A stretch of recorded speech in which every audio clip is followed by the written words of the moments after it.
Phyllis Webstad was 6 years old when her grandmother took her shopping for clothes to start kindergarten at a residential school near Williams Lake, BC. I remember choosing a bright orange shirt, and it was bright and exciting, just like how I felt to be going to school for the first time. When I got to the mission, to the residential school, my shirt was taken away, and I don't have any memory of ever wearing it again.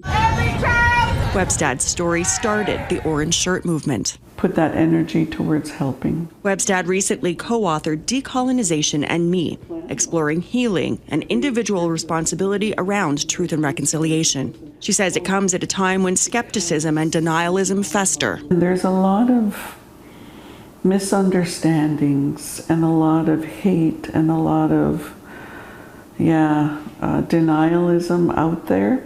And what I say is the story is this long. This is the whole truth from here to here.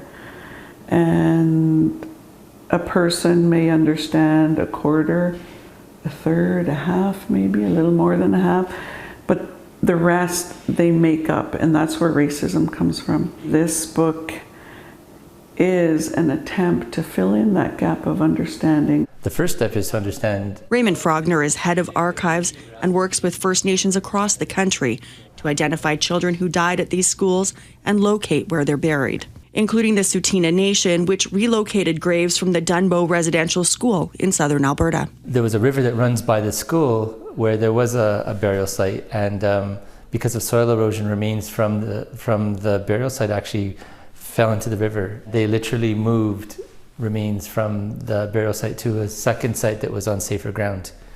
And the amount of ceremony and protocol that was involved in that meant that it took well over a week to do that move. It's not something that's in the distant past. It's relevant history to today. To anyone demanding a public spectacle to prove something, Frogner has this to say on Truth and Reconciliation Day. It's not exactly a common practice in any culture. So to demand that, we're going to start removing remains to prove what?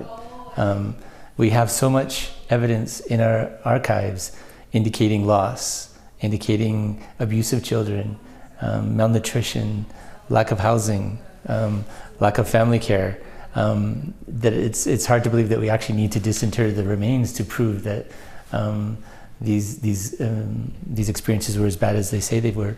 Melissa Ridgen, Global News, Winnipeg.